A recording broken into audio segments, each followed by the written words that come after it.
Hard hats to high vis. I'm Anthony to heavy machinery.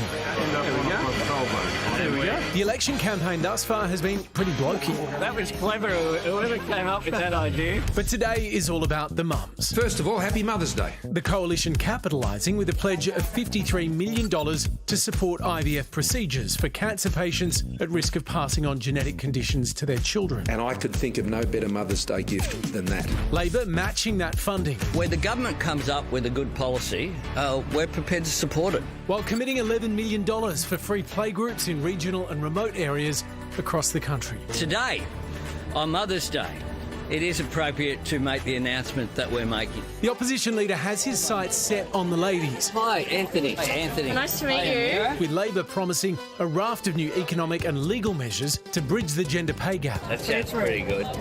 That's despite ditching their old policy to pay superannuation to those on Commonwealth-funded parental leave. We're being very modest in our spending commitments. It could be the female vote that determines whether either major party even gets the 76 seats needed for a majority government, with professional women in key marginal electorates contributing to the teal steal, opting to vote independent over the coalition. Even as they focus on securing seats elsewhere, both parties are bracing for the reality of a hung parliament. As far as the independents are concerned, well, that is a vote for chaos. So, with just 2 weeks of campaigning left, Very good. Good to be out and about. and early voting open from tomorrow, could these independents prove a major pain?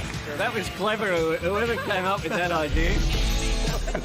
Well, Zoe Daniel is one of those independents fighting for the seat of Goldstein, which has been held by the Libs since it was created in 1984 and is currently held by Junior Minister Tim Wilson on a margin of 7.8%. And she joins us now. Zoe, it is the question that everyone is asking right now. If you do get elected and it is a hung parliament, who will you side with, Scott Morrison or Anthony Albanese? Well, Lisa, I haven't decided because I don't know what they might be putting on the table, and the Australian people haven't even had a chance to vote yet. Everyone knows what my positions are. My main priorities are climate, for a prosperous future for our country, integrity and equality, and those things are very self-evident. The voters will know that, and so will the leaders of the two major parties. So if it comes to that sort of negotiation, then we have a conversation about that at the time.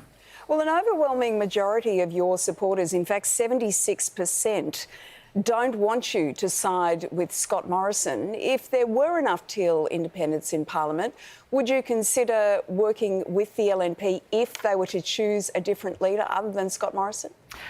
Who the leader is quite meaningless to me as someone who's worked extensively in the United States and seen the perils of a presidential system. Zoe, it sounds like it really matters to your supporters. We have a Westminster system.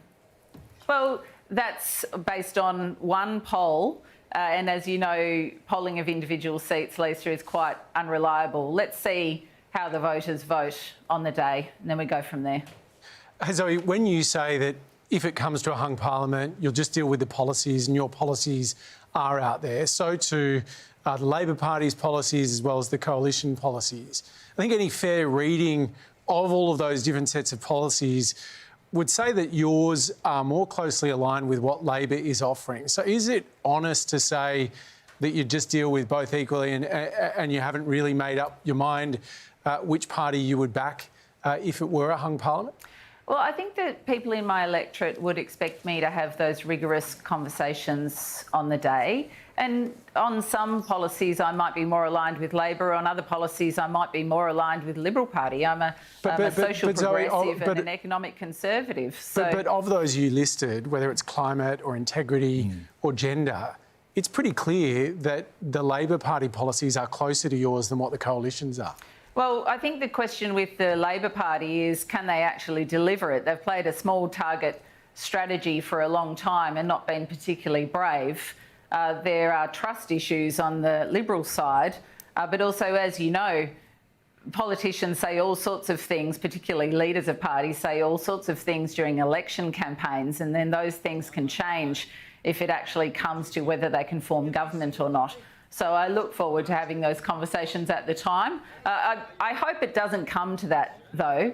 I think the Australian people have an opportunity to go to the polls and cast their democratic votes. I'm not necessarily looking forward to the person who has to make that, being the person who has to make that decision if I have to. But people can be assured that I would make it rigorously and carefully, and I'd be having a good faith conversation with both sides if that's needed. Zoe, how many conversations have you had with your other fellow Teal independents like Zoe Daniel and Monique Ryan and Allegra Spender about what you'll do if you do have the balance of power? No conversations at all. So there's been a little bit of background conversation. Not even a WhatsApp, no. nothing? The only conversations that I've had with the other independents have been along the lines of, are you okay, amid quite a challenging campaign. I haven't had any policy conversations with any of them. Zoe, when you do text each other asking if you're okay, what are you referring to?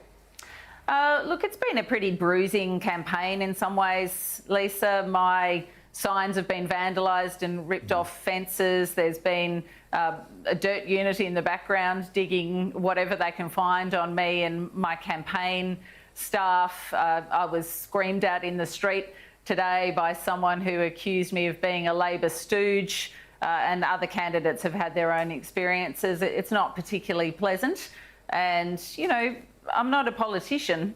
This is not something that I'm used to. As a journalist suggested to me last week, oh, you should expect that. Well, I don't think you should, actually. I think we should be having a contest of ideas. I don't think it should be personality politics. So, yeah, it can be a little bit challenging. Zoe, you can't help but see that all Teal independents are women. Is female representation going to make a difference to you with which party that you support? Well, that's an interesting question. I mean, as you know, the Labor Party has a quota, so has a vastly better female representation than the Liberal Party. It's not something that I've thought about in that way, but I would say to you that, I stand here in the seat of Goldstein, named after Vida Goldstein, who was an internationally renowned suffragist who helped Australia get the vote. I think, though, the penny's dropped for a lot of women that the vote's not enough, that we need more women at the table. So if those women are not at the table in the major parties, they can be in the room as independents, and that's one of the reasons that I've stepped forward. Zoe Daniel, we'll have to leave it there. Thanks very much for your time this evening. Thanks for having me.